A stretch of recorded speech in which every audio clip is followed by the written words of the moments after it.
Data को इस तरह से मैनेज करना चाहते हैं कि अगर आपका सिस्टम शट डाउन हो जाए उसके बाद भी डेटा आपके पास रखा होना चाहिए। तो जब हम किसी भी प्रोग्रामिंग लैंग्वेज में डेटा को स्टोर करते हैं तो हमारे पास वेरिएबल एक ऑप्शन होता है डेटा को स्टोर करने के लिए। अगर हम वेरिएबल की लाइफ की बात करें तो वो मैक्सिमम तब तक है जब तक प्रोग्राम आपका एग्जीक्यूट हो रहा है। एक बार प्रोग्राम टर्मिनेट हो गया तो उस प्रोग्राम में जो वेरिएबल था उसमें जो डेटा रखा था वो भी डिलीट हो जाता है। तो इस तरह के डेटा को अगर हम परमानेंटली अपने लैपटॉप में स्टोर करना चाहते हैं तो इसको बोलते हैं परसिस्टेंसी। ऐसा करने के कई तरीके हैं। पहला टेक्स्ट फाइल से डेटा को स्टोर करते हैं तो ये ऑप्शन बेटर है अगर आप सीक्वेंशियल मैनर में डेटा को रीड एंड राइट करना चाहते हैं। टेक्स्ट फाइल में कोई कैलकुलेशन का फीचर नहीं होता। आप सोचें कि टेक्स्ट फाइल के अंदर मैंने कोई डेटा स्टोर कर दिया है और वहाँ पर मैं कुछ कैलकुलेशन कर पाऊँ, प्लस माइनस एवरेज है ना, कोई फार्मूला लगा पाऊँ, ऐसा कोई ऑप्शन टेक्स्ट फाइल के अंदर हमारा नहीं होता है। ठीक है।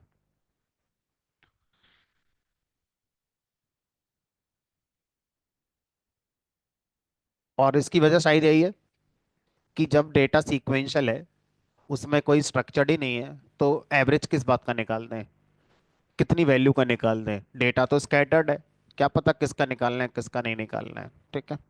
तो इसमें इस बात को लिखना चाहें तो लिख भी सकते हैं, does not support calculations and formulas. ठीक है। तो टेक्स्ट फाइल जब डेटा को स्टोर करना है और रीड करना है सीक्वेंस में, क्रम से, और क्रम से ही पढ़ना है और क्रम से ही लिखना है, उसके लिए एक सही सॉल्यूशन है। सॉफ्टवेयर जनरेटेड डेटा के लिए एक सही सॉल्यूशन नहीं है, या ऐसा डेटा जिस पर कुछ कैलकुलेशन करनी है उसके लिए सही ऑप्शन ये नहीं होता। दूसरा ऑप्शन था स्प्रेडशीट्स।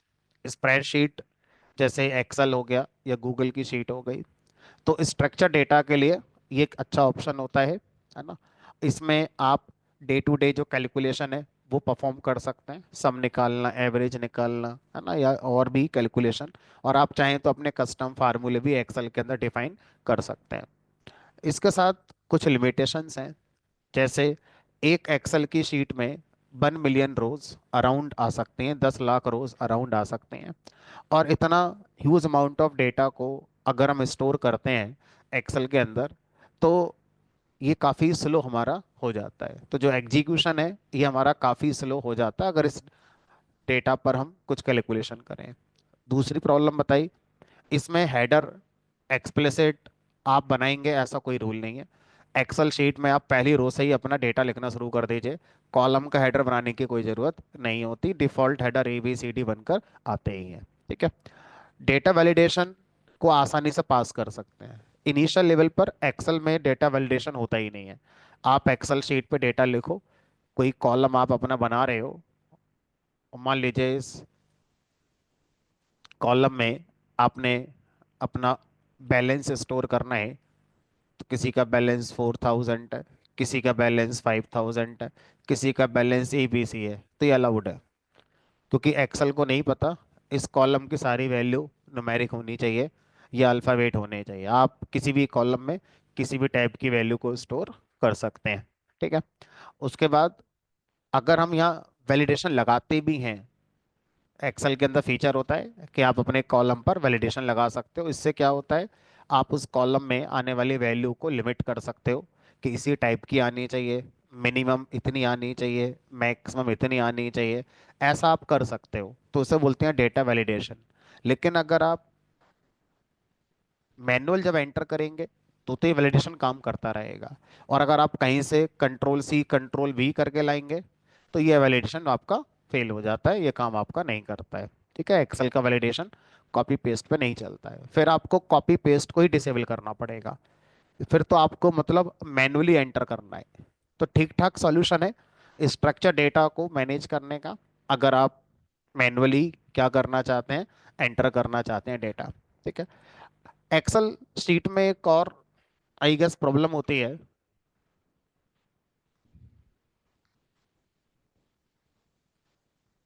अब एक्सेल शीट के किसी एक सेल पे आप, मैंने लिखा ABC, 3 करेक्टर लिखे, मुझे मैक्सिमम कितने करेक्टर लिखने की फैसिलिटी है?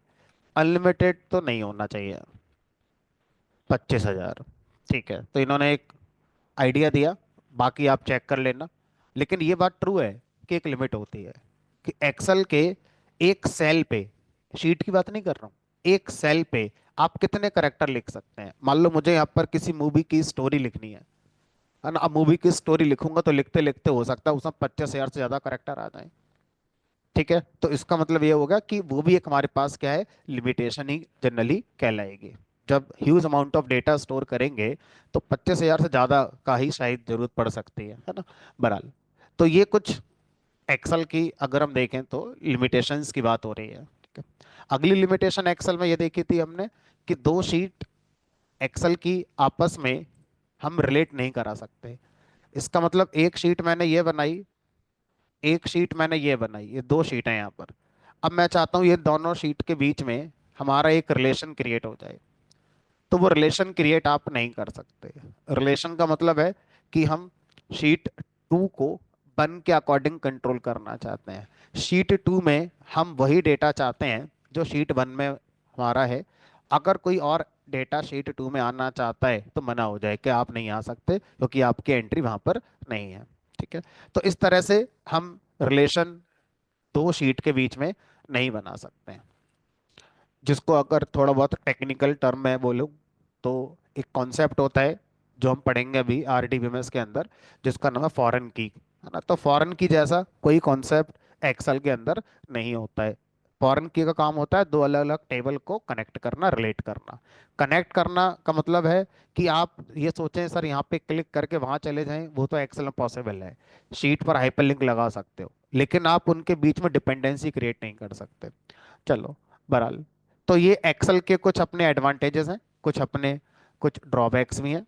उसके बाद तीसरा सॉल्यूशन आया था आरडीबीएमएस। आरडीबीएमएस की फुल फॉर्म होती है रिलेशनल डेटाबेस मैनेजमेंट सिस्टम। ठीक है, तो आरडीबीएमएस जो सॉफ्टवेयर हैं उनमें से एक का नाम है माई सिक्वल, एक का नाम है पोस्टग्रे, एक का नाम है सिक्वल सर्वर, है ना, DB2 सर्वर। तो इस तरह से ऑरेकल भी है। तो मार्केट में कई सारे वेंडर्स हैं। वेंडर शब्द का मतलब होता है वो कंपनी जो इन सॉफ्टवेयर को बनाती है, उनको हम वेंडर कहते हैं। इन जनरल कोई भी इंडिविजुअल या कोई भी ऑर्गेनाइजेशन जो कोई प्रोडक्ट प्रोड्यूस करे या कोई सर्विस प्रोवाइड करे, उसको हम वेंडर कह सकते हैं। ठीक है, जब आप ड्यूकेट से बाहर निकलोगे तो बराबर में आपको चाय वाले ठेले मिल जाएंगे, वहां भी क्या लिखा है, वेंडर जोन। तो वो ठेले वाला भी एक वेंडर है क्योंकि वो आपको एक क्या दे रहा है, प्रोडक्ट दे रहा है चाय बना के। ठीक है, तो इस तरह से कोई भी इंडिविजुअल या कोई भी संस्था जो कोई सर्विस दे या जो आपको कोई प्रोडक्ट बना के दे, उसको क्या बोलते हैं, वेंडर कहते हैं। तो इस तरह से आरडीबी में सॉफ्टवेयर के कई सारे वेंडर्स हैं, है ना। जैसे माइक्रोसॉफ्ट हो गया, ये वाला जो आरडीबीएमएस है ये माइक्रोसॉफ्ट ने बनाया है। ये आपका आईबीएम कंपनी ने बनाया हुआ है। पोस्टग्रे एक ग्रुप है जो बहुत सारे लोगों से मिलकर हमारा बना हुआ है, कोई अलग अपने आप में एक संस्था नहीं है। उसी ग्रुप को संस्था आप कहना चाहें तो कह सकते हैं। माई सिक्वल पहले सन माइक्रो सिस्टम कंपनी का प्रोडक्ट था, आज ये ओरेकल का प्रोडक्ट है। तो इसमें आप क्या कर सकते हैं, जैसे एक्सेल की तरह स्ट्रक्चर डेटा को स्टोर कर सकते हैं। इसके अंदर भी कैलकुलेशन और फार्मूलेज आप अपने लगा सकते हैं। आप साइज की अगर हम बात करें तो एक्सेल के अंदर जो हमारा हार्डवेयर, अगर जितना भी अवेलेबल हमारे लैपटॉप पे, उसी हार्डवेयर पे अगर मैं आरडीबीएमएस में डेटा स्टोर करूं तो ज़्यादा साइज का डेटा मैं स्टोर कर पाता हूं विद बेटर एफिशिएंसी। एक्सेल में अगर मैं बहुत ज़्यादा डेटा स्टोर करूंगा तो बहुत स्लो हो जाएगा, और अगर यही चीज़ मैं उतने हार्डवेयर पे आरडीबीएमएस में करूंगा तो बेटर एफिशिएंसी हमारी बनी रहती है। Generally GB to TB data आप आरडीबीएमएस सॉफ्टवेयर के अंदर स्टोर आसानी से कर सकते हैं। वैलिडेशन रूल को पास नहीं किया जा सकता किसी भी तरह से, चाहे आप कॉपी पेस्ट करें डेटा, चाहे आप मैन्युअली एंटर करें, वैलिडेशन रूल हमेशा काम करेगा, ये कभी इग्नोर आपके नहीं होंगे। ठीक है, रिलेशनशिप अलाउड है। इसका मतलब है कि आपका दो शीट होती हैं एक्सेल में, ऐसे यहाँ पर टेबल्स होती हैं। तो दो टेबल के बीच में आप रिलेशनशिप बना सकते हैं, one two one, one two many, generally दो तरह के रिलेशनशिप हमारे यहाँ पर होती हैं। कैलकुलेशन कर सकते हैं, ये समझ में आ गया। अब एक और ऑप्शन है हमारे पास, नो सिक्वल। नो सिक्वल हमारा एक ऐसा स्टोरेज है जिसमें आप स्ट्रक्चर्ड और अनस्ट्रक्चर्ड दोनों तरह के डेटा को स्टोर कर सकते हैं। और ये generally TB to PB size of data को मैनेज करने के लिए यूज किया जाता है। ठीक है, मतलब अगर बहुत मैसिव अमाउंट ऑफ डेटा है, वैरायटी ऑफ डेटा है, तो आप नो सिक्वल का यूज कर सकते हैं। Better performance than RDBMS, RDBMS से बेटर परफॉर्मेंस हमारे यहाँ पर होती है, बट इसका ड्रॉबैक है कि रिलेशनशिप इसके अंदर नहीं होती है। ठीक है, तो इसके अपने एडवांटेज हैं और डिसएडवांटेज भी हैं। उसके बाद फिर अगर हम बात करें आरडीबीएमएस की, तो आरडीबीएमएस शब्द में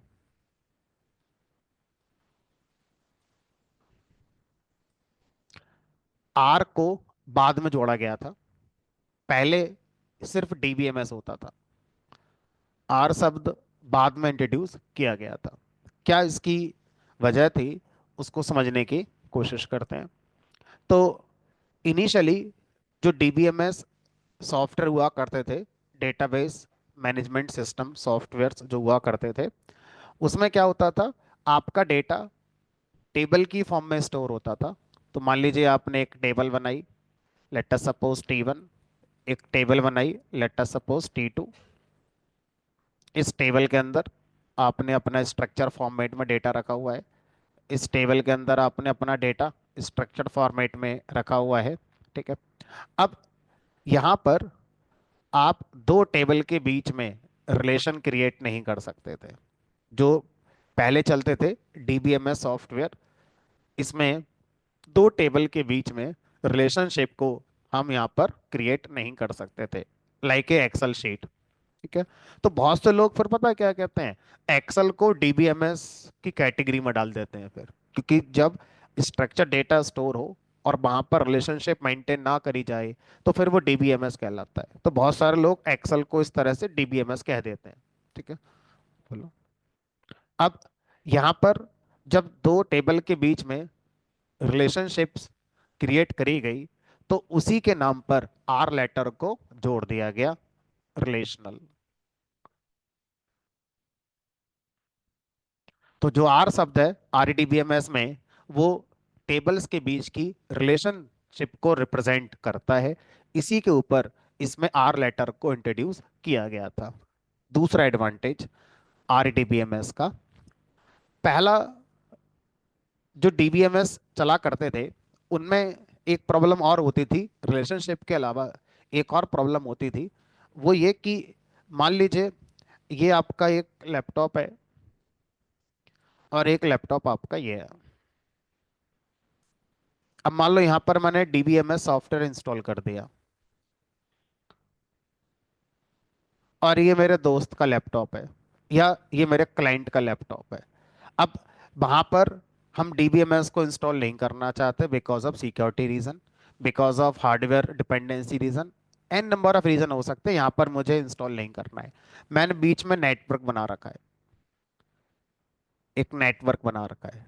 अब यहाँ पर आपकी एप्लीकेशन चल रही है, क्लाइंट के कंप्यूटर पे आपकी एप्लीकेशन चल रही है। ठीक है, अब ये एप्लीकेशन इसको एक्सेस नहीं कर सकती, लेकिन अगर कोई भी एप्लीकेशन उसी सिस्टम पे है जहां पर डीबीएमएस इंस्टॉल किया गया है, तो एक्सेस कर सकती है, कोई दिक्कत नहीं। तो डीबीएमएस सॉफ्टवेयर में दूसरी प्रॉब्लम ये होती थी कि वो स्टैंड अलोन मैनर में काम करते थे। जिस लैपटॉप पे इंस्टॉल आपने किया है उसी लैपटॉप पर जितनी भी एप्लीकेशंस हैं, जितने भी यूजर हैं, वो उसे एक्सेस कर सकते हैं। आप उसे दूसरे सिस्टम से नेटवर्क बनाकर एक्सेस नहीं कर सकते हैं।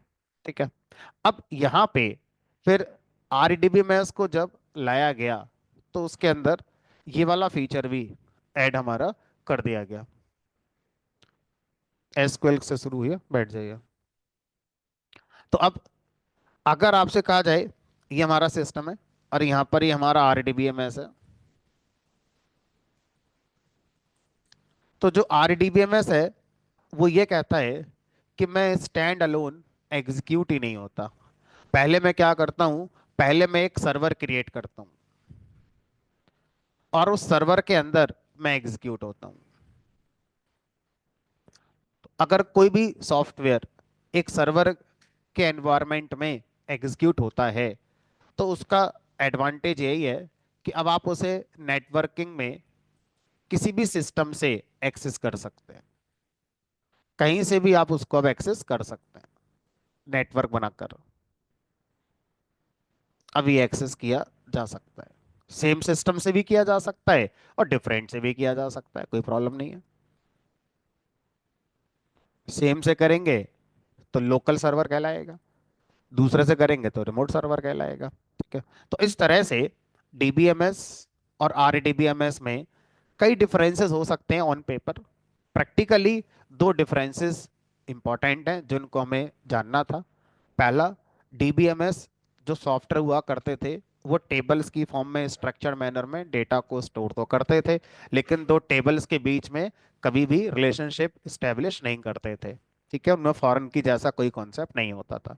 एक और डीबीएमएस चला करता था, चलता तो आज भी है, उसका नाम है एमएस एक्सेस। एमएस एक्सेस जैसे MS word, MS power point, इसी तरह से एमएस ऑफिस के अंदर ही आता है एमएस एक्सेस। ये पूरी तरह से डीबीएमएस है। ये सिंगल सिस्टम पे चलने के लिए काम करता है। सिंगल सिस्टम पे अगर आपको डेटा को मैनेज करना है स्ट्रक्चर मैनर में विद कैलकुलेशंस विद कस्टम फार्मूलेज, तो आप एमएस एक्सेस का यूज कर सकते हैं। तो पहले कॉलेज लेवल के जो प्रोजेक्ट बनते थे उसमें इसका बहुत यूज किया जाता था। अब कॉलेज वाले भी इसे एक्सेप्ट नहीं करते हैं, वो भी कहते हैं आरडीबीएमएस पे ही बना के लेके आओ प्रोजेक्ट अपना। ठीक है। दूसरा डिफरेंस डीबीएमएस और आरडीबीएमएस में यही है कि हमारा डीबीएमएस स्टैंड अलोन है और आरडीबीएमएस सर्वर बेस्ड होते हैं। इसका मतलब ये हुआ कि जितने भी आरडीबीएमएस हमारे हैं उन सबके नाम में सर्वर आए या ना आए, लेकिन हमारे दिमाग में सर्वर जरूर होना चाहिए कि जितने भी आरडीबीएमएस हैं वो सब सर्वर बेस्ड होते हैं। अगर मैं आपसे कहूं कि हम एक आरडीबीएमएस है जिसका नाम है माई सिक्वल, आपका दोस्त है वो कह रहा है नहीं यार मैंने तो माई सिक्वल सर्वर पढ़ा हुआ है, तो दोनों ने अलग नहीं पढ़ा है, वो बस सही बोल रहा है, आप अधूरा बोल रहे हो। तो माई सिक्वल को ही सही से जब बोला जाता है तो माई सिक्वल सर्वर बोला जाता है। किसी भी आरडीबीएमएस के नाम को सर्वर के साथ पुकारा जा सकता है। नहीं बोल रहे हो तो अंडरस्टैंडिंग आपस में एक दूसरे के साथ कि पता तो है ही फिर हमारे लिए, इसलिए नहीं बोल रहे हैं। लेकिन कुछ आरडीबीएमएस ऐसे हैं कि उनके नाम में सर्वर वर्ड बोलना ही पड़ता है। इस तरह से लगाया गया उनका नाम कि आप बोलोगे ही बोलोगे, बिना बोले वो अधूरा रह जाएगा। कौन है? SQL server. अगर मैं इसमें सर्वर ना बोलूं तो मीनिंग बदल जाएगा पूरा। तो माई सिक्वल सर्वर या माई सिक्वल शॉर्ट में एक ही बात है। सिक्वल सर्वर का शॉर्ट कोई नाम नहीं है। सिक्वल सर्वर जब भी बोला जाएगा पूरा ही बोला जाएगा, क्योंकि अगर मैं इसको शॉर्ट में बोलूंगा सिक्वल तो कुछ और हो जाएगा, इसलिए आपको मजबूरी में से पूरा ही बोलना पड़ेगा। ठीक है। सिक्वल सर्वर ये किस कंपनी का है? ये हमारा है ओरेकल का। आज ओरेकल चला रही है, बनाया तो किसी और कंपनी ने था। सिक्वल सर्वर आरडीबीएमएस है किस कंपनी का? माइक्रोसॉफ्ट का। ये माइक्रोसॉफ्ट चला रही है। इसी तरह से आपने DB2 सर्वर की बात करी। DB2 सर्वर ये IBM कंपनी का है। इसी तरह से post grey server, post grey server ये पोस्ट ग्रे कम्युनिटी है, कोई अलग से कंपनी नहीं है नामी गिरामी कोई, एक अलग संस्था है जो इसको हमारा चला रही है। तो और भी मार्केट में ऐसे, हमने कहा ऐसे मार्केट में बहुत सारे हैं। ठीक है। तो अब लास्ट क्लास में बताया था क्या डिफरेंस है। टेक्निकली 90% सब एक जैसे हैं। वही बात हो गई one plus, Samsung, MI, Oppo, क्या डिफरेंस है? टेक्निकली 90% सब में एक ही बात है। 10% वेरिएशन हो सकते हैं चीजों को लेकर। ठीक है। सेम कहानी यहाँ पर है कि ये सब हम RDBMS हैं, स्ट्रक्चर डेटा को मैनेज करने के लिए यूज करे जाते हैं। ठीक है। अब आप कौन सा यूज करोगे उसके कई फैक्टर हो गए। पहला फैक्टर लाइसेंसिंग का होता है। इनमें से कुछ ओपन सोर्स हैं, जैसे पोस्टग्रे ओपन सोर्स है, तो आप इसका यूज कर सकते हैं, कोई खर्चा नहीं है। आपके प्रोजेक्ट की जो कॉस्ट डिसाइड होगी उसमें आरडीबीएमएस की कॉस्ट जीरो मानी जाएगी। ठीक है। माई सिक्वल दो तरह से आता है, फ्री वाला भी आता है, ओपन सोर्स वाला भी और पेड वाला भी है। तो माई सिक्वल को दोनों तरह से आप यूज कर सकते हो। इसका फ्री वर्जन यूज करोगे तो आपके प्रोजेक्ट की कॉस्ट 10 लाख रुपए है, प्लस फ्री वाला माई सिक्वल जीरो। पेड वाला लोगे तो उसके प्लान होंगे अलग अलग, कौन सा वाला प्लान खरीदोगे। तो आप जितने भी सॉफ्टवेयर पेड वाले हैं, ये दोनों पेड वाले हैं, ये फ्री नहीं आते। माइट भी ट्रायल वर्जन आते हो, है ना, बट फ्री वर्जन इनके नहीं आते। ट्रायल वर्जन फ्री वर्जन में डिफरेंस थोड़ा सा रहता है। ट्रायल वर्जन में क्या होता है, सारे फीचर नहीं होते। ठीक है। ओपन सोर्स वाला है, फीचर सारे होंगे। लेकिन अगर ओपन सोर्स का भी एक पेड वर्जन आता है तो उसमें डिफरेंस सिर्फ साइज का आएगा। जैसे अगर आप 149 का रिचार्ज कराओगे फीचर सारे मिलेंगे लेकिन 1 GB डेली मिलेगा। और अगर 299 का करा लोगे मान लो तो शायद 1.5 GB डेली मिलेगा, फीचर उतना ही मिल रहा है, डेटा ज़्यादा मिल रहा है बस। तो इसी तरह से स्टोरेज कितना कर सकते हो डेटा का वो मैटर कर जाएगा। ठीक है, चलो बहरहाल। तो अब दूसरा फैक्टर क्या हो सकता है, कौन सा आरडीबी में स्टोर करना चाहिए, पहला लाइसेंसिंग वाला हो गया। ठीक है।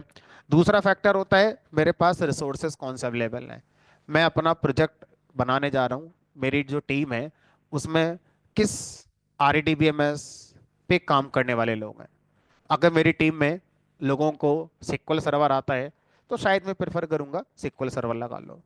अगर मेरी टीम में लोगों को पोस्ट ग्रे पे काम करना आता है तो शायद मैं प्रेफर करूंगा पोस्ट ग्रे लगा लो। और इसी तरह से तीसरा फैक्टर क्या होता है, तीसरा फैक्टर है मैटर ऑफ चॉइस की। आपकी मर्जी। आपकी टीम में सब तरह के लोग हैं। आपके टीम में माई सिक्वल के जानने वाले भी हैं, सिक्वल सर्वर के जानने वाले भी हैं, और भी आरडीबीएमएस जो होते हैं उनके जानने वाले हैं। अब मैटर ऑफ चॉइस, या based on your past experience, कि आपने पहले जो प्रोजेक्ट बनाए हैं और अलग अलग आरडीबीएमएस का यूज करके बनाए हैं, तो आपका एक्सपीरियंस कैसा रहा, किसमें आपको ज़्यादा समस्या आई, किस में कम समस्या आई। जैसे मान लो आप कहीं फंस गए, अब आप गूगल पे सर्च कर रहे हो कि इस आरडीबीएमएस की इस समस्या का समाधान, लोग यूज ही नहीं कर रहे हैं उसको तो समाधान मिल ही नहीं रहा है। भाई आप अकेले वो यूज कर रहे हो उसे, तो जो आपके सामने प्रॉब्लम आई वो प्रॉब्लम मार्केट में कभी किसी को आई नहीं, क्यों, क्योंकि कभी किसी ने यूज ही नहीं करा था उसे। अब आप अकेले ढूंढो उसका सॉल्यूशन। और अगर आप जिस आरडीबीएमएस को यूज कर रहे हो मार्केट में काफी सारे लोग उसे भी यूज करते हैं, तो जो आपके सामने प्रॉब्लम आई होगी जरूर उसको भी आई होगी दूसरे को पास्ट में, तो शायद सॉल्यूशन गूगल पे जल्दी मिल जाए। तो एक रीजन ये भी होता है ना। तो अब जिसको हम टेक्निकल शब्द में क्या बोलते हैं, कम्युनिटीज। किस आरडीबीएमएस की ज्यादा कम्युनिटीज है, ज्यादा कम्युनिटीज होंगी तो ज्यादा संगठन होंगे तो ज्यादा काम हो रहा है, सीधी सी बात है, समस्या का समाधान मिलने के चांसेस जल्दी होंगे, कोई समस्या आ गई तो एक फैक्टर आपका ये भी हो सकता है। अब सर हम तो किसी कंपनी में काम नहीं कर रहे हैं, हमारे यहाँ तो कोई प्रोजेक्ट नहीं है, हम तो खुद सीख रहे हैं, हमें तो खुद नहीं पता। तो फिर जब आप लर्निंग के फेस में हो तो कोई सा भी सीख सकते हो, क्योंकि डिसीजन नहीं लेना है, फिर तो अक्कड़ बक्कड़ करके कोई सा भी सीख लो, है ना, उसमें कोई डिसीजन लेना ही नहीं है आपके लिए। ठीक है। तो अब हम यहाँ पर जो हमारा सिलेबस हम उसके साथ स्टेक हो जाते हैं। तो हमारा सिलेबस जो रखा गया है उसमें आरडीबीएमएस माई सिक्वल वाला रखा गया है, तो हम उसी के साथ चलेंगे। अगर हमारे सिलेबस में आरडीबीएमएस सिक्वल सर्वर का रखा जाता तो शायद हम उसके साथ चलते। अगर हमारे सिलेबस में ऑरेकल वाला रखा जाता तो हम उसके साथ जाते, हमें कोई दिक्कत नहीं है। तो अगर हम बात करें कंपैटिबिलिटी की, तो कंपैटिबिलिटी के हिसाब से अगर हम देखें तो जो डॉट नेट एक एप्लीकेशन होती है, डॉट नेट एक प्रोग्रामिंग लैंग्वेज होती है, तो डॉट नेट ज़्यादा कंपैटिबल है सिक्वल सर्वर के साथ। तो जो लोग डॉट नेट पढ़ते हैं 99.99% वो आरडीबीएमएस पढ़ते तो होंगे लेकिन सिक्वल सर्वर ही पढ़ते होंगे, वो माई सिक्वल पढ़ते ही नहीं होंगे। जावा, पाइथन, पीएचपी, ये तीन लैंग्वेजेस की जो कंपैटिबिलिटी है ये माई सिक्वल के साथ बहुत है। जो लोग जावा पढ़ते हैं, जो लोग पीएचपी लैंग्वेज पढ़ते हैं और जो लोग पाइथन लैंग्वेज पढ़ते हैं, ये लोग आरडीबीएमएस यूज करेंगे क्योंकि बिना इसके प्रोजेक्ट बनेगा ही नहीं। तो इनके साथ चांसेस ज्यादा होंगे कि ये माई सिक्वल का यूज कर रहे होंगे। आईबीएम का जो DB2 है ये बहुत रेयर है, लर्निंग फेज में मिलेगा, है ना। किसी भी लैंग्वेज के साथ लर्निंग फेज में ये बहुत कम मिलता है। ठीक है। पोस्ट ग्रे भी थोड़ा कम देखा गया है। शायद इसकी वजह यह हो सकती है कि थोड़ा मार्केट में बाद में आया है, तो लोग अभी बहुत ज्यादा इसके बारे में जानते भी नहीं है, अवेयरनेस भी नहीं है लोगों को कि ये भी कोई RDBMS है। बट आप प्रैक्टिस करना चाहें तो इसके साथ भी अपना जा सकते हैं। ठीक है। चलो, तो अब ये सारी बातें हो गई। उसके बाद अगली बात आई थी कि किसी भी RDBMS में, अब नाम नहीं ले रहे किसी का, किसी भी RDBMS में डेटा को कैसे पहुंचाया जाए, डेटा को कैसे कैलकुलेट किया जाए। तो उसके लिए एक लैंग्वेज बनाई गई जिसका नाम रखा गया SQL।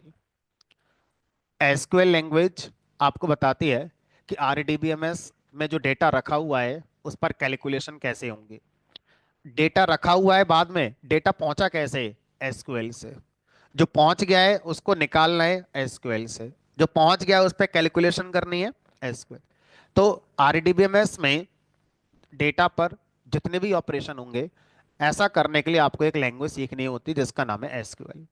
अब RDBMS चाहे आपका ऑरेकल वाला हो, RDBMS चाहे आपका सिक्वल सर्वर हो, या आपका माई सिक्वल हो, या कोई सा भी हो, अब ये एक स्टैंडर्ड बन गया है। क्योंकि ऑरेकल वाला भी कह रहा है हम इसको सपोर्ट करेंगे, सिक्वल सर्वर वाला भी कह रहा है हम इसको सपोर्ट करेंगे, और माई सिक्वल वाला भी कह रहा है इसको हम सपोर्ट करेंगे। तो जब किसी एक ही लैंग्वेज को अलग अलग RDBMS वाले मानने लगे, तो फिर जरूरत पड़ती है एक स्टैंडर्ड की। तो फिर एसक्यूएल को एक स्टैंडर्ड के साथ इंप्लीमेंट किया गया। तो इस तरह से अब हम ये कह सकते हैं आज की डेट में एसक्यूएल एक स्टैंडर्ड बेस्ड लैंग्वेज है जो RDBMS पे काम करती है। अब एसक्यूएल का जो स्टैंडर्ड है, इसको मेंटेन करने के लिए जिस कंपनी का चयन किया गया है उसका नाम है ANSI एंड ISO। ये कंपनी एसक्यूएल के स्टैंडर्ड को मेंटेन करती है, और फिर ये सारे RDBMS वाले एसक्यूएल को अपने अंदर अकॉर्डिंगली फिर चेंज करके लेकर आते हैं। ठीक है। चलो, अब लास्ट क्लास में मैंने आपको ये भी बताया था कि हम अपने सिलेबस के अकॉर्डिंग माई सिक्वल सर्वर पे प्रैक्टिस करेंगे। तो डाउनलोड करके लाने के लिए मैंने आपसे कहा था, माई सिक्वल का जो वर्जन चल रहा है वो हमारा 9.1 मार्केट में आ चुका है। तो आप माई सिक्वल का एक कम्युनिटी एडिशन आता है, एक आता है इसका एंटरप्राइज या प्रोफेशनल एडिशन। तो माई सिक्वल का एंटरप्राइज या जो प्रोफेशनल एडिशन है, ये हमारा, अच्छा, ये हमारा पेड है, और जो कम्युनिटी एडिशन है ये हमारा ओपन सोर्स है। तो इसका ध्यान रखेंगे कि माई सिक्वल के जो दो एडिशन है, एक का नाम है कम्युनिटी एडिशन और दूसरा नाम है एंटरप्राइज एडिशन। तो जो कम्युनिटी एडिशन है ये फ्री है, और जो एंटरप्राइज एडिशन है ये पेड है। कहाँ पे अलग अलग URL आ गए, कोई डिफरेंस नहीं होगा, है ना। तो अब इस वाले पे क्लिक कर देते हैं। तो ये आपका विंडोज के लिए है, यहाँ से आप उबंटू, रेड हैट, फेडोरा या और बहुत सारे हैं, उनके लिए भी आप अपना यूज कर सकते हैं। ठीक। नहीं नहीं, कोई दिक्कत नहीं है। माई सिक्वल आपका 8 होना चाहिए, 8 से पुराना नहीं होना चाहिए। तो किसी के पास अगर 8 वाली सीरीज है, लाइक 8.0, 8.1, 8.16, 8.32 चलेगा, लेकिन 8 से पुराना नहीं होना चाहिए। तो माई सिक्वल के अगर हम वर्जनिंग को देखें, थोड़ा इंटरेस्टिंग है। माई सिक्वल 1, 2, 3, 4, 5, 8, 9, 6, 7 कभी आई नहीं। माई सिक्वल का जो हमारा वर्जनिंग है उसमें 1, 2, 3, 4, 5 के बाद सीधा जंप लगेगी 8 पर। 6, 7 इसका रिलीज ही नहीं हुआ। ठीक है। उसकी वजह शायद जो रही होगी वो ये कि यहाँ तक का जो सफर था माई सीक्वल का, ये तय किया गया था सन माइक्रो सिस्टम कंपनी में। और उसके बाद सन माइक्रो सिस्टम कंपनी में फाइनेंशियल क्राइसिस आ गई, तो जावा की भी हालत कुछ ऐसी थी, वहाँ भी कोई चेंज नहीं हो रहा था। और जितने प्रोडक्ट सन माइक्रो सिस्टम बना रही थी सबकी हालत यही थी कि कोई चेंज ही नहीं हो रहा है। कई कई साल निकल गए, कोई चेंज ही नहीं आ रहा है ना। तो जब उसके बाद सन माइक्रो सिस्टम ऑरेकल में मर्ज हुई, मर्ज कहना एक सॉफ्ट वर्ड हो गया, कह लो खरीद ली गई, है ना। तो सन माइक्रो सिस्टम को खरीद लिया ऑरेकल ने। तो उसके बाद यहाँ से फिर वर्जन निकलने शुरू हुए। तो शायद ऑरेकल की टीम को लगा होगा कि अब समय के साथ वर्जन 8 9 कर देना चाहिए, रादर देन 6 7 कर देना चाहिए। तो शायद ऐसा कुछ रहा होगा। अदरवाइज इसके पीछे कोई टेक्निकल वजह तो बिल्कुल नहीं होगी। ठीक है। तो आजकल बहुत सारे सॉफ्टवेयर के वर्जन कंपनियों ने एक नए ट्रेंड पर शुरू कर दिए हैं, ईयर के नाम से।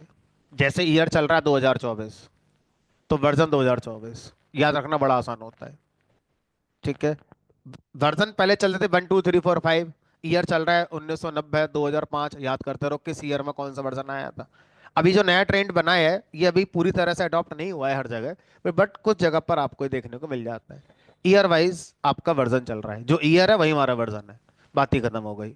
बड़ा आसान हो गया याद रखना। टैबलू के अंदर आपको ये मिल जाता है। टैबलू एक सॉफ्टवेयर है, उसके पहले 1 2 3 4 5 आते थे, उन्होंने बाद में 2018 से चेंज कर दिया। दो वर्जन था खत्म, अब 2018 से दो वर्जन 18। 2018 में अगर एक और रिलीज हुआ तो 2018.1, 0.2, 0.3 ऐसे करके चीजें आसान कर दी। बहरहाल आने वाले टाइम पे हो सकता है इसमें भी हो जाए और सभी में हो जाएगा क्योंकि बढ़िया है ना। बहरहाल यहाँ पे क्लिक कर देंगे, 118 19 MB का है। तो ये सिर्फ और सिर्फ विंडोज के लिए, आप लिनक्स मैकबुक के लिए यहाँ से सेलेक्ट करके अपना डाउनलोड करेंगे। अगर किसी का विंडो 10 नहीं है, विंडो 7 चल रहा है, तो शायद विंडो 7 पे इंस्टॉल नहीं होगा ये वाला वर्जन। तो विंडो 7 के लिए आपको आर्काइव आर्काइव में जाना होगा, जिसके अंदर शायद आपको पुराने वर्जन सारे मिल जाएंगे। 9.0, यहाँ देखो 8.4, ये सारे वर्जन आपको यहाँ पर ऐसे करके मिल जाएंगे। और ये देखो यहाँ से आपको समझ में आएगा 5 के बाद सीधा कौन सा दिख रहा है, 8। 6 7 है ही नहीं। तो अगर आपको पुराने सारे वर्जन देखने हैं तो आर्काइव के अंदर आपको मिल जाते हैं। तो किसी भी सॉफ्टवेयर के आर्काइव अगर आपके पास अवेलेबल है, मतलब उसके पुराने वर्जन आपके पास अवेलेबल है। ठीक है। तो अब यहाँ से अगर हम देखें तो सफर 5 तक का दिखा रहे हैं, 5 से पहले का दिखा भी नहीं रहे हैं वो। ठीक है। तो ये आपका चल रहा है। बहरहाल बैक कर देते हैं, डाउनलोड हो गया। अब एक बात और आपको बताई गई थी कि ये जो माई सीक्वल का सॉफ्टवेयर है, ये सॉफ्टवेयर हमारा C++ लैंग्वेज पर बनाया गया है। तो जिस लैपटॉप में आप इसको इंस्टॉल करेंगे उस लैपटॉप में C++ की सपोर्ट इंस्टॉल होनी चाहिए। तो उसके लिए फिर मैंने आपको एक दूसरा लिंक बताया था कि आप गूगल पर जाके टाइप करेंगे डाउनलोड C++ रीडिस्ट्रीब्यूशन, और ऐसा करने से माइक्रोसॉफ्ट की वेबसाइट का लिंक C++ डाउनलोड करने का ओपन हो जाएगा। और इसके अंदर अगर आप देखें तो ये 3 आर्किटेक्चर का आ रहा है, 64 बिट, 32 बिट और ARM 64 बिट। ठीक है। तो इस तरह से ये हम अपने वाले को यहाँ से डाउनलोड कर लेते हैं। ये मैंने यहाँ पर इसको डाउनलोड कर लिया। अब ये दो चीज़ें जब डाउनलोड हो जाएंगी उसके बाद फिर हम माई सीक्वल को इंस्टॉल कर सकते हैं। अब थोड़ा सा समझेंगे कि माई सीक्वल का इंस्टॉलेशन कैसे होगा। तो C++ का इंस्टॉलेशन कोई रॉकेट साइंस नहीं है, double click, next next next, हो गया इंस्टॉल। अब जब माई सीक्वल को हम लेकर आएंगे तो हमें इस बात को ध्यान रखना चाहिए कि अगर कोई भी सॉफ्टवेयर सर्वर पे रन होता है, इसका मतलब उसके कई सारे यूजर्स हो सकते हैं। तो माई सीक्वल में जब आप अपनी टेबल बनाने जाएंगे तो डायरेक्ट टेबल नहीं बनाएंगे। पहले आपको क्या करना होगा, अपना अकाउंट क्रिएट करना होगा। जैसे आप फेसबुक पर कोई पोस्ट डालना चाहते हैं तो पहले अपना अकाउंट तो बनाओ फेसबुक पर। तभी तो पोस्ट डालोगे, वरना कैसे पता चलेगा किसने डाली पोस्ट है ना। सेम कहानी है, आपने कहा मुझे माई सीक्वल के अंदर टेबल बनाकर डेटा स्टोर करना है, पहले अपना अकाउंट बना लो माई सीक्वल पे, उसके बाद उस अकाउंट में आप कितनी भी टेबल बना सकते हैं। तो इस तरह से माई सीक्वल का जो एक कॉन्फ़िगरेशन पार्ट है, अगर हम उसको देखें,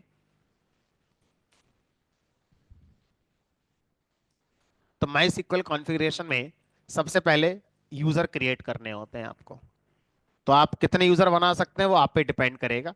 तो आपके पास यूजर होने चाहिए, बिना यूजर के कुछ नहीं होगा इसमें। ठीक है, तो इस तरह से कई सारे यूजर होते हैं। अब जब आपसे कहा जाए, ये हो गया मान लो user 1, user 2 and so on. तो अभी जो हम माई सीक्वल का सेटअप इंस्टॉल करेंगे, उस सेटअप में बाय डिफॉल्ट एक यूजर क्रिएट करने की फैसिलिटी होती है।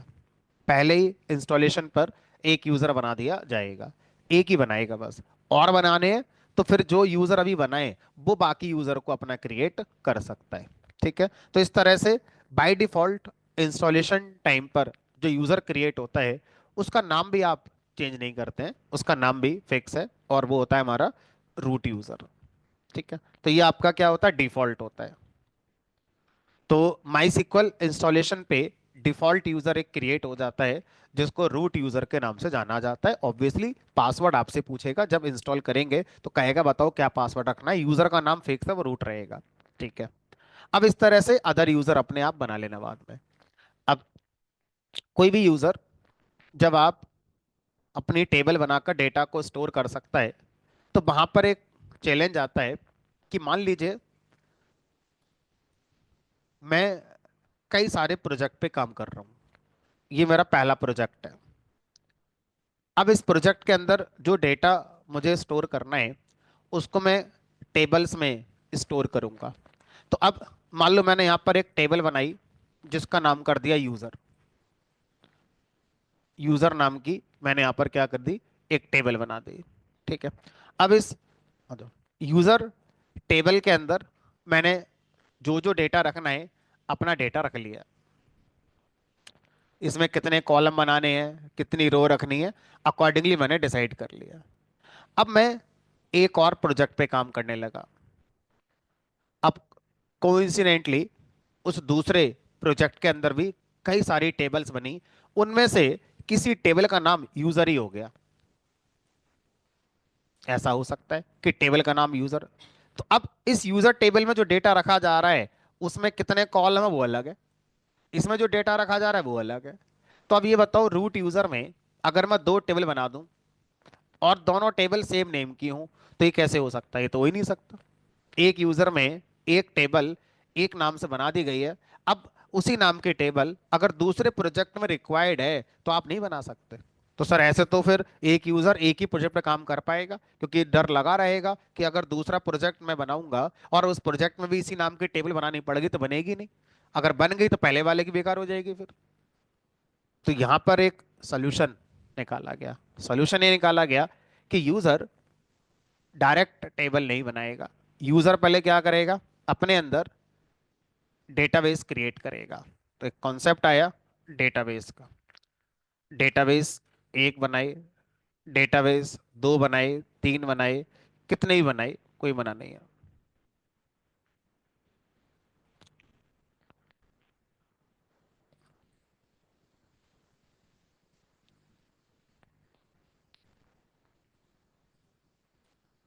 तो इस तरह से कितने भी डेटाबेस फिर आगे आप अपने बना सकते हो। हर डेटाबेस बिहाइंड द सीन एक फोल्डर की तरह आप इमेजिन कर सकते हो कि एक फोल्डर बन गया पहले वाले प्रोजेक्ट के लिए, और जितनी टेबल बनेंगी वो उस फोल्डर में सेव होंगी। दूसरा डेटाबेस लाइक के दूसरा फोल्डर बन गया, अब उसकी जितनी टेबल बनेंगी वो दूसरे फोल्डर में जाके सेव होंगी।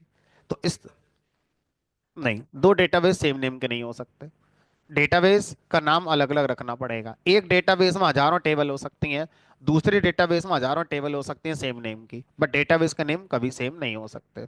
ठीक है, तो इस तरह से अब एक डेटाबेस के अंदर आप जितनी चाहें उतनी टेबल्स अपनी बना सकते हैं। ठीक है, तो यहाँ पर टेबल्स बनाई। टेबल एक बेसिक कॉन्सेप्ट है डेटा को स्टोर करने के लिए। टेबल्स के अलावा और भी चीज़ें हैं जो यहाँ पर बनाई जा सकती हैं, जैसे व्यूज हो गए, प्रोसीजर्स हो गए, फंक्शंस हो गए, और बहुत सारी चीज़ें हैं जो बना सकते हो आप यहाँ पे।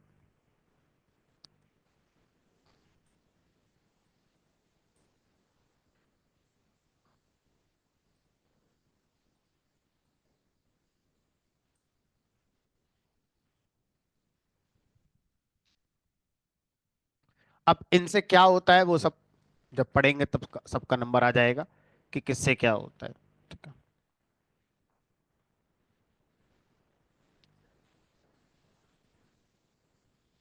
क्या? नहीं, एक डेटाबेस के अंदर टेबल एक नाम की बना दी गई, तो आप उस डेटाबेस के अंदर उस नाम से नहीं बना सकते। फिर आप का यूजर एक दूसरा डेटाबेस बनाकर उस नाम की टेबल बनाना चाहता था, बना सकता है। तो दो अलग अलग डेटाबेस में सेम नेम की टेबल हो सकती है विद इन ए यूजर। ठीक है। तो इस तरह से जो माई SQL का कॉन्फ़िगरेशन है ये आपका रहता है। तो जब आप इंस्टॉल करेंगे तो ये सब कुछ आपको इंस्टॉलेशन के टाइम पर दिखाई देगा, तो उस समय आपको पता होगा कि अच्छा ये चीज क्यों हो रही है। ठीक है। तो अब मेरे लैपटॉप पर ऑलरेडी मैंने माई SQL को इंस्टॉल करा हुआ है। तो पहले मैं अपने सिस्टम से माई SQL को हटा देता हूँ, और जो C++ की सपोर्ट है वो भी हटा देता हूँ।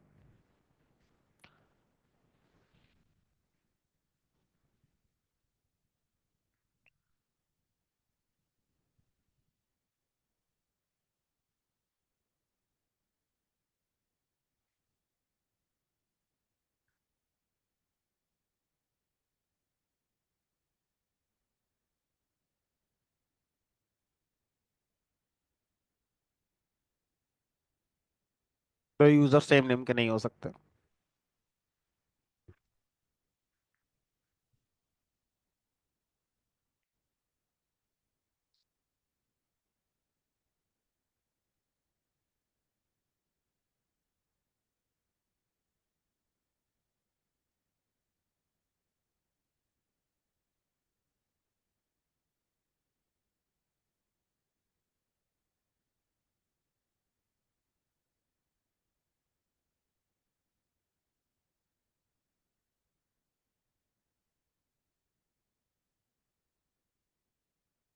मैंने अपने सिस्टम से अनइंस्टॉल कर दिया माई SQL को। अब जो C++ की जो लाइब्रेरीज हैं उनको अनइंस्टॉल कर रहा हूँ।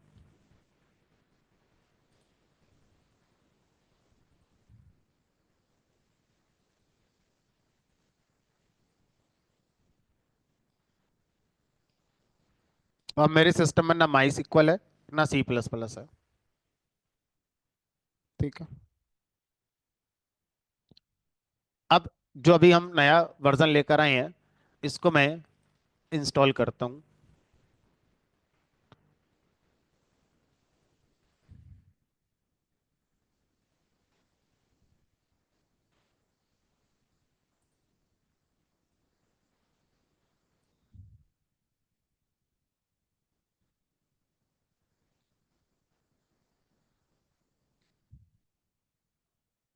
ये रहा।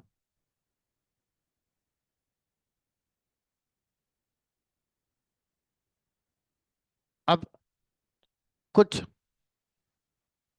केसेस ऐसे हो सकते हैं कि आपने डायरेक्ट माई SQL को इंस्टॉल करा और C++ की सपोर्ट इंस्टॉल नहीं करी, फिर भी आपका इंस्टॉल हो गया। तो ऐसा होने की वजह ये होगी कि आपके लैपटॉप में कोई ऐसा सॉफ्टवेयर ऑलरेडी इंस्टॉल्ड है जिसके अंदर C++ की सपोर्ट आती होगी। तो आपको फिर इस बात का पता ही नहीं चला होगा कि ये सब करना पड़ेगा। तो ऐसे कुछ सॉफ्टवेयर होते हैं हमारे लैपटॉप में जो हमने जाने अनजाने में इंस्टॉल करे, बट हमें नहीं पता था कि उसके अंदर क्या क्या आ रहा है। तो जो आ रहा है उनमें से हो सकता है C++ की कोई सपोर्ट उसके अंदर होती हो, तो शायद उन लोगों को अलग से ऐसा करने की जरूरत नहीं पड़ेगी और डायरेक्टली आपका इंस्टॉल हो जाएगा। ठीक है। अब जैसे मेरे में नहीं है, मैंने क्या करा, जैसे ही माई SQL के सेटअप को इंस्टॉल करने के लिए डबल क्लिक करा, पहली स्क्रीन पर यहाँ पर लिख कर आ गया कि इसमें C++ की लाइब्रेरी की रिक्वायरमेंट है, पहले उसे इंस्टॉल कर लो, उसके बाद सेटअप पे डबल क्लिक करके नेक्स्ट नेक्स्ट करना। मतलब मेरे लैपटॉप में ऐसा कोई सॉफ्टवेयर नहीं है जिसके अंदर C++ की सपोर्ट होती हो, या मैंने पहले कभी C++ को अपने लैपटॉप में इंस्टॉल करा हो। तो मुझे तो अपने लैपटॉप में C++ को इंस्टॉल करना ही पड़ेगा, तभी ये चलेगा, नहीं तो नहीं चलेगा। तो ये इस तरह से एरर आ रही है। तो जिसकी इस तरह से एरर आ रही है कि पहली फेज में एप्लीकेशन आपका रिक्वायर्ड है लाइब्रेरीज, ओके करके इसे फिनिश कर देंगे, तो अब मुझे पहले वो इंस्टॉल करके आना पड़ेगा। अब ये मैंने डबल क्लिक करके पहले C++ की लाइब्रेरी को इंस्टॉल करना है, एग्री करना ही पड़ेगा। इंस्टॉल, यस और नो। जिनका विंडो 11 है उनका ब्लू स्क्रीन आती है ना, रन डू नॉट रन, तो उस पर रन पे क्लिक करना है।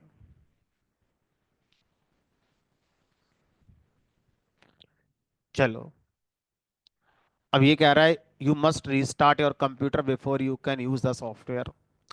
अगर मैं रीस्टार्ट करूंगा तो मीटिंग एंड हो जाएगी।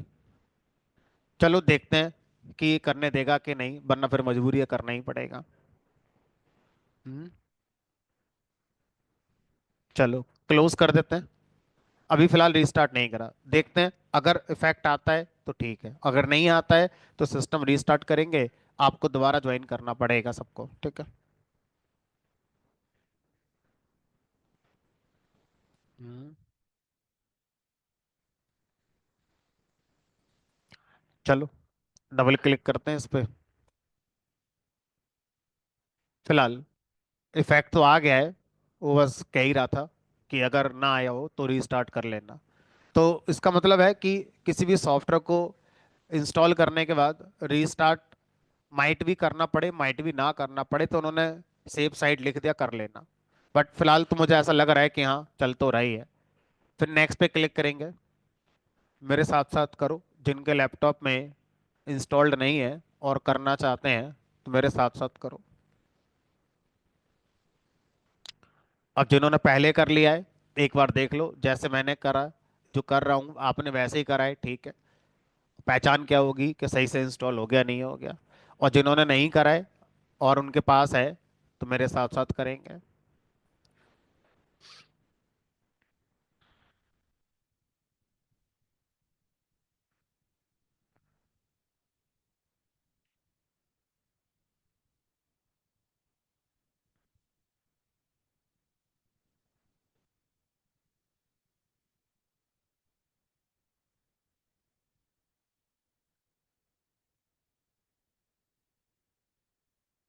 अब डाउनलोड कर रहे हो, चलो साथ साथ करो फिर, कर रहे हो तो C++ की लाइब्रेरी इंस्टॉल करने के बाद जब हमने माई SQL के सेटअप को इंस्टॉल करा तो पहली स्क्रीन पर नेक्स्ट करना है तो कर ही देना है, एक्सेप्ट करना है तो करना ही पड़ेगा, दूसरा कोई ऑप्शन ही नहीं है। फिर नेक्स्ट करेंगे। अब यहाँ पर पहला ऑप्शन आ रहा है टिपिकल, दूसरा आ रहा है कस्टम, तीसरा आ रहा है कंप्लीट। ठीक है, तो इसका मतलब है, टिपिकल का मतलब होता है कि माई SQL के सेटअप में जो डिफॉल्ट नंबर ऑफ फीचर्स हैं उन्हीं के साथ आप आगे बढ़ जाइए। कस्टम में क्या है, कस्टम में आपको खुद सेलेक्ट करना होगा कि मुझे ये वाला फीचर चाहिए या नहीं चाहिए। तो सर कस्टम में तो फिर हम शायद तब जा पाएंगे जब हमें खुद ही नॉलेज हो कि होती क्या क्या चीज़ें। अभी तो हमें खुद ही नहीं पता, तो हम सेलेक्ट कैसे कर लेंगे कि क्या चाहिए और क्या नहीं चाहिए, है ना। ये तो तब की कहानी होगी जब पूरा पढ़ लिया होगा, दोबारा कभी करेंगे तो नॉलेज होगी कि क्या क्या होता है इसके अंदर। कंप्लीट में क्या होता है, कंप्लीट में यह है कि आपको कुछ नहीं करना है, जितना माई SQL के अंदर अवेलेबल है इस वर्जन में सब आ जाएगा। ठीक है, तो अगर सब आ जाएगा तो हो सकता है कि मेरे सिस्टम का स्पेस ज़्यादा यूज़ हो, मेरी रैम का यूसेज ज़्यादा हो, मेरा एग्जीक्यूशन शायद थोड़ा स्लो हो जाए, क्योंकि मुझे किसी फीचर की ज़रूरत नहीं है और इसके अंदर वो फीचर आ जाए। जैसे एक फीचर है राउटर कॉन्फ़िगरेशन का। अब मुझे राउटर कॉन्फ़िगरेशन कोई ज़रूरत ही नहीं है इसमें, कोई पढ़ना ही नहीं है हमारे लिए, एज ए डेवलपर हमें इसकी ज़रूरत ही नहीं है। उसकी ज़रूरत तो पड़ती है जो नेटवर्किंग वाले लोग होते हैं उसके लिए, लेकिन अगर मैं कंप्लीट करूंगा तो वो भी आ जाएगा। अननेसेसरी उसके लिए रैम अलोकेट होती रहेगी हमारा। तो टिपिकल में क्या है, जितना एज ए डेवलपर आपको रिक्वायर्ड है उतना आपको दे दिया जाता है। तो आप टिपिकल के साथ जाएंगे तो जनरली इसको रिकमेंड किया जाता है। मेमोरी का यूसेज ऑप्टिमाइज होता रहेगा, एग्जीक्यूशन आपका ऑप्टिमाइज मैनर में होता रहेगा। तो आप टिपिकल के साथ अपना आगे चलेंगे। तो टिपिकल पे क्लिक कर दिया, उसके बाद इंस्टॉल, यस नो पूछे तो यस कर देना।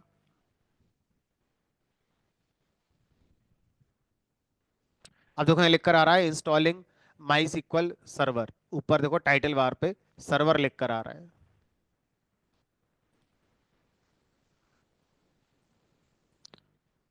और शॉर्ट में नीचे माई सिक्वल ही लिखा है।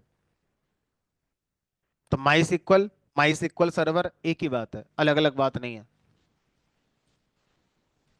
ठीक है, उसके बाद फिनिश पे क्लिक करेंगे तो ये यूजर क्रिएट करने के लिए आगे के स्टेप्स आपको बताएगा।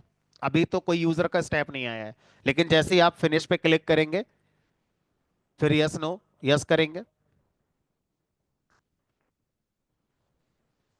उसके बाद नेक्स्ट, ये वो डायरेक्टरी है जहां पर माई सिक्वल आपका इंस्टॉल हो रहा है। और यही वो डायरेक्टरी है जहां पर जब आप सिस्टम बंद कर दोगे अपना, तो आपका डेटा जो टेबल के अंदर रखा हुआ है वो डेटा इसी फोल्डर में सेव होगा। तो जब आप सिस्टम शटडाउन कर दोगे तो कहीं ना कहीं मेरे लैपटॉप में ही स्टोर होगा डेटा। तो मेरे लैपटॉप में कहाँ स्टोर होगा, सी ड्राइव में, डी ड्राइव में, डेस्कटॉप पे, यहाँ पे, वहां पे, डॉक्यूमेंट्स में। तो ये वो फोल्डर है, सी ड्राइव के अंदर, प्रोग्राम डेटा फोल्डर के अंदर इस लोकेशन पे जाके आपका डेटा क्रिएट होगा। तो इसका नाम क्या है, डेटा डायरेक्टरी। डेटा कहाँ स्टोर होगा, वो डायरेक्टरी। लेकिन ये डायरेक्टरी इतनी सेंसिटिव है कि आपको दिखेगी नहीं, क्योंकि ये हिडन डायरेक्टरी होती है। आपके लैपटॉप में आप ढूंढोगे मिलेगी नहीं आपको, सी ड्राइव के अंदर ये हिडन है ये। तो मैं आपको एक बार इसको शो करके दिखाऊंगा ताकि पता चले कि हाँ इसी के अंदर डेटा स्टोर होता है। फिर नेक्स्ट पे क्लिक कर दिया। अब यहाँ पर सबसे पहले जो हमें ध्यान रखना है वो इस बात का ध्यान रखना है, ये क्या कर दिया, ठीक है। तो यहाँ पे अगला काम क्या करना है, जो ध्यान रखने वाला वो ये कि यहाँ पर एक पोर्ट लिख कर आ रहा है 3306, ये लिख कर आया है। ये क्या होता है और इस पर फोकस करने की क्या हमें कोई ज़रूरत है? आंसर इज यस, इस पर फोकस करने की ज़रूरत है। और ये क्या होता है ये भी देखते हैं। मान लीजिए ये मेरा लैपटॉप है, ठीक है।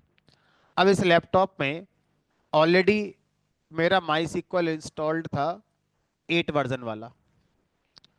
अब मैं इसी लैपटॉप पर माई सिक्वल 9 इंस्टॉल करना चाहता हूँ। तो जैसे मैंने तो अभी अनइंस्टॉल कर दिया, ताकि मैं चाहता था कि आपको फ्रेश इंस्टॉलेशन समझाया जा सके। लेकिन अगर मैं ऐसा नहीं करता, माई सिक्वल 8 को मैं अनइंस्टॉल नहीं करता और सीधा 9 इंस्टॉल करता, तो क्या एरर देता कि नहीं कर सकते, पहले से माई सिक्वल इंस्टॉल्ड है? नहीं। आप एक मशीन पे, एक लैपटॉप पर माई सिक्वल के अलग अलग वर्जन इंस्टॉल कर सकते हैं और सबकी अलग अलग कॉपी मेंटेन होगी। कोई किसी को डिग्रेड, कोई किसी को अपग्रेड अपने आप नहीं करता। तो सर अब ये पहचान कैसे होती है कि कौन सा माई सिक्वल कौन से वर्जन का है? वर्जन के नाम से नहीं होती, पोर्ट नंबर से होती है। तो माई सिक्वल की यूनिक जो आइडेंटिटी है वो उसका पोर्ट नंबर है। तो अगर आप माई सिक्वल 8 इंस्टॉल ऑलरेडी कर चुके हैं तो बाय डिफॉल्ट उसका पोर्ट 3306 हो गया होगा। जब आप माई सिक्वल 9 इंस्टॉल करेंगे तो यहां पर रेड मार्क बनकर आ जाएगा और ये बटन डिसेबल रहेगा, नेक्स्ट वाला आएगा ही नहीं। इसका मतलब यह है, अगर किसी का ऐसा आ रहा है पोर्ट नंबर पे रेड मार्क एस्ट्रिक बनकर आ रहा है और नीचे नेक्स्ट बटन इनेबल ही नहीं है, डिसेबल है वो, तो इसका मतलब है कि आपके लैपटॉप में ऑलरेडी माई सिक्वल इंस्टॉल्ड है किसी पुराने वर्जन का। क्योंकि माई सिक्वल का जो एक डिफॉल्ट पोर्ट होता है वो 3306 होता है। तो आपको फिर दूसरे वर्जन के लिए चेंज करना पड़ेगा। आप 3307 कर दो, कुछ भी आप जो करना चाहते हैं वो आप अपना यहाँ पर कर सकते हैं। नहीं, बस एडिट करना है, कुछ नहीं करना है, एंटर करो और चेंज हो जाएगा। ठीक है। तो अब फिलहाल हमारे में ऐसा कुछ नहीं है, तो 3306 के साथ ही आगे बढ़ते हैं और नेक्स्ट पे क्लिक करते हैं। अब ये कह रहा है कि मैंने आपके लिए रूट यूजर बना रहा हूँ। अब बस मुझे ये बता दो, उस रूट यूजर का पासवर्ड क्या रखोगे जब आप उसे लॉगिन करोगे अपनी टेबल बनाने के लिए? तो आप किस पासवर्ड से लॉगिन करना चाहते हो वो आप पासवर्ड यहाँ पर लिख दो। तो ये आपका हो गया पासवर्ड, और दूसरा हो गया आपका कंफर्म पासवर्ड यानी रिपीट पासवर्ड। पासवर्ड आप कुछ भी रख सकते हैं, जो आप रखना चाहें वो रख सकते हैं, बट ऐसा पासवर्ड रखने की कोशिश करना कि 10 दिन बाद आपसे पूछा जाए तो आपको याद रहे, क्योंकि आप भूल गए होगे। ठीक है, तो आप पासवर्ड जो मैं रख रहा हूँ वही रख दो, ताकि आप भूल जाओगे तो मुझसे पूछ लेना। मैं अपना पासवर्ड आपको बता देता हूँ, मैं भूल जाऊंगा तो आप मुझे बता देना। ROOT, मैंने रूट ही पासवर्ड दे दिया, यूजर भी रूट है, पासवर्ड भी रूट है। मैं भूल जाऊंगा तो मुझे याद दिला देना। ठीक है, आप भूल जाओ तो मैं आपको याद दिला दूंगा, आप भी ये रख लो अगर तो। और अगर आपने अपने मन से कुछ और रख लिया, ये श्योर है भूलोगे जरूर। और जिस दिन भूल जाओगे उस दिन मेरे पास आओगे, सर पासवर्ड भूल गए हम, तो मैं यही बोलूंगा अनइंस्टॉल करके दोबारा इंस्टॉल कर लो। ठीक है, डेटा की रिकवरी बैकअप लेना पड़ेगा फिर। ठीक है, बहरहाल इसमें हम कोई सेंसिटिव इंफॉर्मेशन या फाइनेंशियल कुछ डेटा थोड़ी रखने जा रहे हैं, प्रैक्टिस के लिए हम सीख रहे हैं। तो रूट ही रख लो, ABCD रख लो, और क्या है। ABCD भूल जाओगे, यूजर नेम नहीं भूलोगे।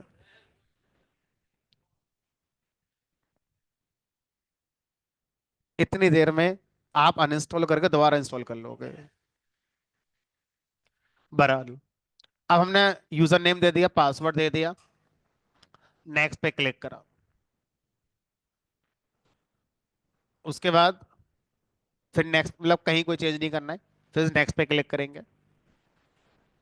परमिशन देनी पड़ेगी, तभी डेटा डायरेक्टरी क्रिएट होगी, उसमें टेबल फाइल बनकर सेव हो पाएगी। फिर नेक्स्ट पे क्लिक कर दिया। अब ये कह रहा है कि क्या कुछ डेटाबेस बना दूं पहले से? हमने कहा नहीं, डेटाबेस मत बनाओ, वो हम खुद ही बनाएंगे आगे जाके, बस यूजर बना के उतना ही रहने दो। तो अब जो जो चीजें आपने सेलेक्ट करी हैं उन सबको एग्जीक्यूट करके इंप्लीमेंट कर दिया जाएगा लैपटॉप में, जब एग्जीक्यूट पे क्लिक करोगे। तो ये रेडियो बटन नहीं है, ये अपने आप आपका ग्रीन होते रहेंगे अगर वो प्रोसेस पूरा होता जाएगा तो।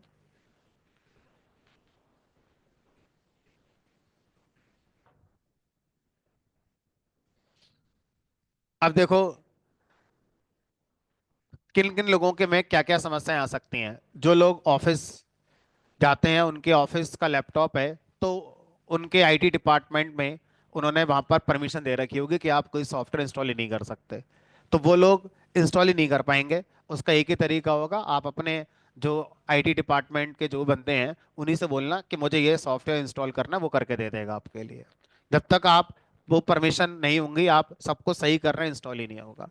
ठीक है, दूसरी वजह हो सकती थी C++ की लाइब्रेरी ना मिलना, उसका सॉल्यूशन मैंने आपको पहले ही बता दिया। तीसरी वजह जो हो सकती है वो ये कि सर हमारे लैपटॉप में पहले से ही हमारा माई सीक्वल पुराने वर्जन का इंस्टॉल्ड है, और अब हम दोबारा फिर इंस्टॉल करने जा रहे हैं, तो वो उस पोर्ट नंबर वाले पर स्टक हो जाएंगे, उससे आगे नहीं बढ़ेगा उनका।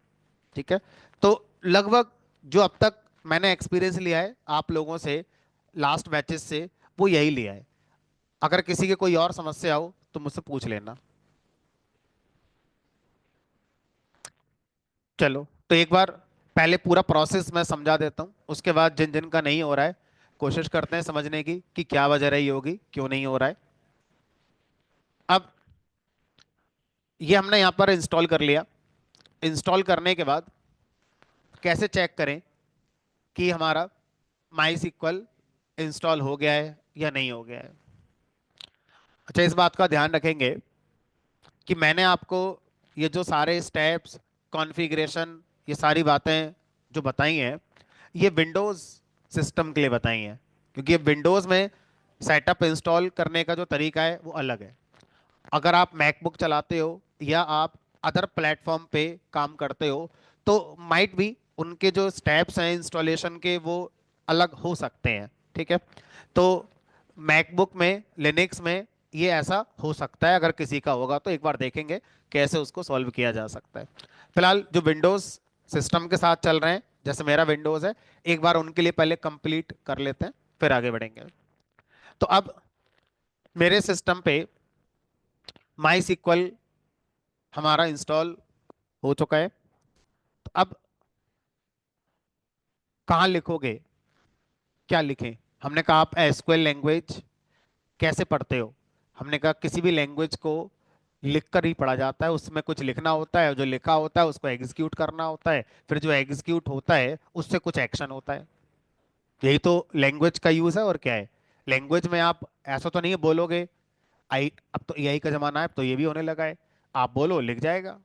बट फिलहाल हम अब उतना आगे नहीं बढ़े, अभी तो हमें खुद ही टाइप करना पड़ेगा। ठीक है, टाइप करो और आ जाएगा।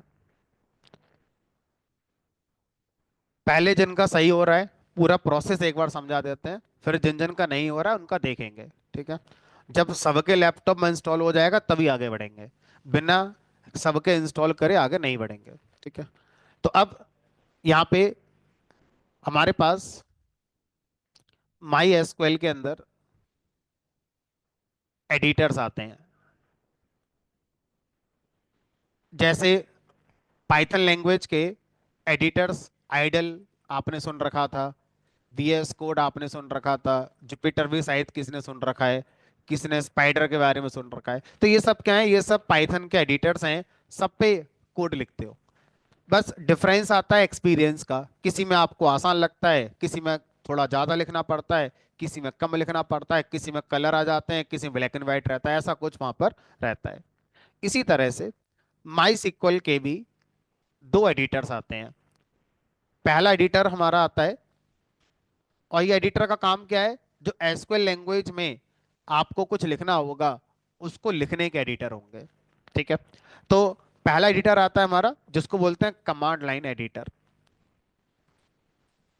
Command line editor. और दूसरा है वर्कबेंच एडिटर, वर्कबेंच एडिटर। जो कमांड लाइन एडिटर है, इस एडिटर को हम सी यू आई एडिटर भी कहते हैं, और जो वर्कबेंच एडिटर है इसको हम जी यू आई एडिटर भी कहते हैं। कमांड लाइन एडिटर में टाइम ज़्यादा लगता है, लेकिन सीखने को 100% मिलता है, क्योंकि उसमें कोई भी चीज़ अपने आप नहीं है, आपने लिखी है तो होगी, नहीं लिखी है तो नहीं होगी। अगर कॉमा की जरूरत हो लगाना पड़ेगा, स्पेस की जरूरत हो तो लगाना पड़ेगा। वर्कबेंच एडिटर में क्या है, कुछ चीज़ें अपने आप लिख जाती हैं, आप शुरू के दो लेटर लिखो, उसको पूरा अपने आप खुद कर देगा। तो फिर हम सीखने से शायद रह जाते हैं, क्योंकि हमारी आदत फिर सही नहीं रहती, हमें लगता है कि हम बस दो लेटर लिखें और अपने आप लिख जाए। हाँ, जब आप किसी कंपनी के लिए काम करते हो तो आपको वर्कबेंच ही यूज करना चाहिए। क्यों? क्योंकि वो आपको पे कर रही है, और 8 घंटे की जॉब में कंपनी आपसे चाहती है ज्यादा से ज्यादा काम करके जाएं। और अगर आप खुद ही एक एक वर्ड लिखोगे, है ना, तो आप 8 घंटे में कितना ही लिख लोगे, कितना काम कर लोगे उसका। तो लर्निंग के लिए कमांड लाइन सबसे बढ़िया है इंटरफेसिंग में। और अर्निंग के लिए, मतलब अगर हम डेवलपमेंट के पॉइंट ऑफ व्यू से देखें, तो आपको वर्कबेंच एडिटर से ही काम करना चाहिए। तो फिलहाल हम कमांड लाइन पे पढ़ेंगे, और आपको मैं वर्कबेंच भी सिखाऊंगा, ताकि आपको पता हो कि इससे चीजें आसान कैसे हो जाती हैं। तो हमें पहले आसान वाले रास्ते पर नहीं जाना है, पहले हमें थोड़ा खुद सीखने को मिले, खुद लिखने को पड़े, वो वाले रास्ते पे जाना है। तो अब ये जो कमांड लाइन एडिटर है, ये हमारा विंडोज के लिए तो आता है, बट मैक के लिए नहीं आता। ठीक है, तो अब मैकबुक वाले क्या करेंगे, टर्मिनल पे जाके उसको as a command line interface की तरह यूज कर सकते हैं। मैकबुक के अंदर टर्मिनल आता है। ठीक है, बहरहाल अब क्या करेंगे, सर्च बार में जाएंगे और यहाँ टाइप करेंगे माई सिक्वल कमांड लाइन क्लाइंट। जैसे ही आप लिखोगे माई सिक्वल स्पेस 9.1, वैसे ही यहाँ पर आपका कमांड लाइन एडिटर का ऑप्शन आ जाएगा। आप टाइप करेंगे माई सिक्वल स्पेस 9.1, या सिंपल माई सिक्वल भी लिखोगे तो आपका माई सिक्वल कमांड लाइन का ऑप्शन आना शुरू हो जाएगा। अब यहाँ पर दो ऑप्शन आ रहे हैं, एक जिसमें यूनिकोड नहीं लिखा है, एक जिसमें यूनिकोड लिखा हुआ है। तो ये आपके विंडोज के कुछ वर्जन पे यूनिकोड वाला चलता है, और कुछ पे मोस्टली पर पहले वाला ही चलता है। तो आप सबसे पहले इस वाले को अटेम्प्ट करेंगे जिस पे यूनिकोड नहीं लिखा हुआ है, इस पे क्लिक कर दिया, आपका ब्लैक एंड व्हाइट आएगा। मैंने अपना ग्लोबल सेटिंग सिस्टम की चेंज कर रखी है, बैकग्राउंड वाइट और फोरग्राउंड ब्लू कर रखा है। आप भी कर सकते हैं, कोई दिक्कत वाली बात नहीं है इसमें। आपका ब्लैक एंड वाइट आ रहा है, फॉन्ट छोटा आ रहा है, जो आ रहा है आने देते हैं, सब कुछ चेंज किया जा सकता है। अब यहाँ पर ये आपसे कह रहा है एंटर पासवर्ड। तो ये पासवर्ड रूट यूजर का ही पासवर्ड आपको देना है यहाँ पर। बाय डिफॉल्ट ये जो एडिटर है ये रूट यूजर के लिए ही काम करता है। अगर आप किसी दूसरे यूजर पे काम करना चाहते हैं तो आपको फिर कमांड लाइन एडिटर यूज ना करके अपने कंप्यूटर का कमांड प्रॉम्प्ट यूज करना होगा। तो जो कमांड लाइन एडिटर है ये बाय डिफॉल्ट रूट यूजर के लिए काम करता है। और अगर आप अदर यूजर जब बनाएंगे और उन पर काम करेंगे तो कमांड लाइन एडिटर की जगह कमांड प्रॉम्प्ट जो कंप्यूटर का होता है इसका यूज करेंगे, और यहां पर हम किसी भी यूजर को लॉगिन करके अपनी क्वेरीज वगैरह लिख सकते हैं। फिलहाल आज वो दिन नहीं है तो इसे क्लोज कर देते हैं। और जो कमांड लाइन क्लाइंट है इस पर ये आपका पासवर्ड मांग रहा है। अब देखो, मान लो मैंने अब पासवर्ड गलत दे दिया। अब अगर मैं पासवर्ड गलत देता हूं तो प्रीवियस वर्जन में क्या होता था, ये एडिटर हमारा इनविजिबल हो जाता था, मतलब अपने आप क्लोज हो जाता था। रादर देन सेइंग कि गलत पासवर्ड है दोबारा दे दो, ये इनविजिबल हो जाता था। अब इस वाले वर्जन में क्या करता है देख लेते हैं। अभी आज भी यही हो रहा है। तो जब गलत पासवर्ड दोगे तो आपका जो एडिटर है माई सीक्वल कमांड वाला, ये अपने आप क्लोज हो जाएगा। और जब ऐसा हो जाए तो आपको पहली बार में दो ऑप्शन नजर आएंगे कि या तो मेरे लैपटॉप वायरस आ गया है, ऐसा नहीं है, या फिर आपका जो पासवर्ड है वो आपने गलत दे दिया है, यही सही होगा। तो जब आपने पासवर्ड गलत दिया होगा तभी ऐसा होगा। ठीक है, दोबारा ओपन करते हैं, इस बार सही देंगे। और यहाँ पर मैंने इस बार रूट एंटर कर दिया तो हमारा वेलकम कर दिया गया। ठीक है, और ये हमारा यहाँ पर आ चुका है। तो कंपनी का नाम भी लिख कर आ रहा है, कॉपीराइट ले रखे हैं इस एडिटर के 2000 से 2024 तक, कोई दिक्कत नहीं है। अगले साल आओगे तो 25 भी लिख जाएगा यहाँ पर। ठीक है, अगले वर्जन में। तो ये चीज़ें यहाँ पर हमारी आ रही हैं। अब यहाँ पर हम कुछ लिखेंगे, क्या लिखेंगे वो बात की बात होगी, क्या लिखेंगे। अगर सबका यहाँ तक आ गया डेट मीन्स आपका सक्सेसफुली माई सीक्वल इंस्टॉल हो गया, रूट यूजर उसमें क्रिएट हो गया और उसकी कॉन्फ़िगरेशन कंप्लीट हो चुकी है। अब हम आगे टेबल बनाकर डेटा स्टोर करने वाला काम कर सकते हैं यहाँ पर। ठीक है, चलो। तो अब सर इसको मान लो मुझे क्लोज करना है तो कैसे करेंगे। एग्जिट से कर सकते हो, या ये ना चले तो ये तो चलेगा ही चलेगा। ठीक है, तो एग्जिट से देखें एक बार, एग्जिट से भी चल रहा है। ठीक है, तो अब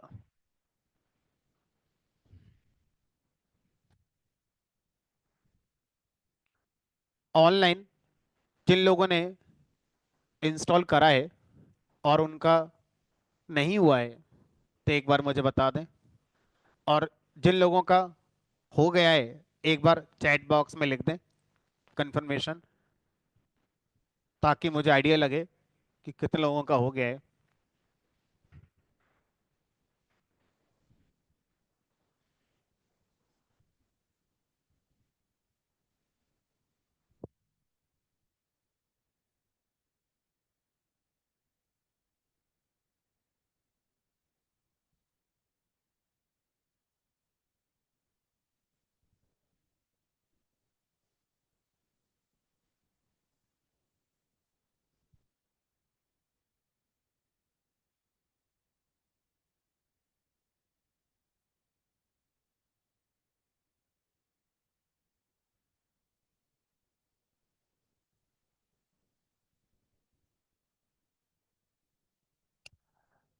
तो अभी जितने लोगों ने बताया उनमें से दो लोगों का नहीं हुआ है।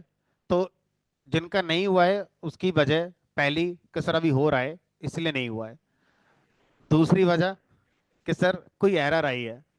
तो अब अगर जिनका भी हो ही रहा है, ऐसा क्यों हो रहा होगा, क्योंकि आपके में एसएसडी नहीं लगी होगी।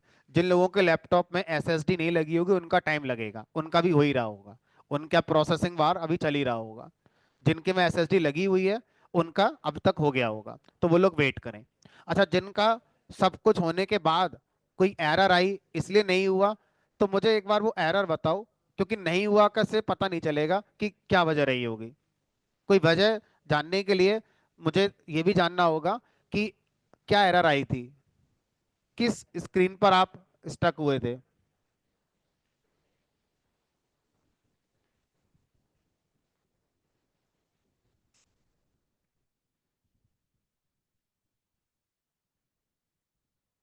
पहले विंडोज वालों को देखते हैं, है ना।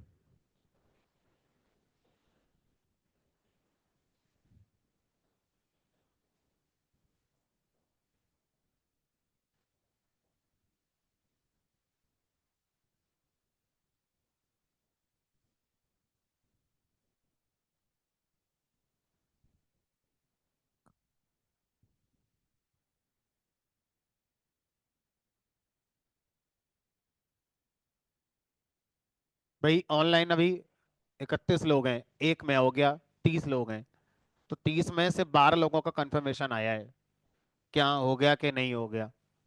अब बाकियों का भी कुछ नहीं पता चल रहा, इनमें से चलो 4 से तो होंगे ही नहीं लैपटॉप पे, अपना क्लास ज्वाइन करके अपना किसी काम में बिजी होंगे, चलो 4 से को छोड़ देते हैं, बाकी तो होंगे ही।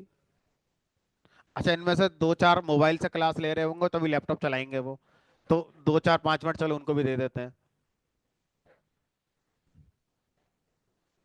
हाँ, कुछ चार्जर ढूंढ रहे होंगे, चार्जर कहाँ है।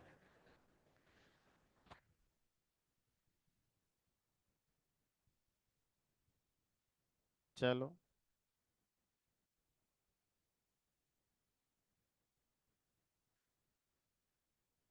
अगर किसी के में पहले से माई सिक्वल इंस्टॉल था पुराने वर्जन का, और उसने अनइंस्टॉल करने के बाद दोबारा इंस्टॉल करना चाहे, तो उसका नहीं हो रहा होगा। उसकी वजह यह है कि जब आप माई सिक्वल को अनइंस्टॉल करते हैं, तो वो कंट्रोल पैनल से तो डिलीट हो जाता है, लेकिन कुछ फाइल्स आपके सी ड्राइव के अंदर पुराने वाले माई सिक्वल की अभी भी रहती हैं।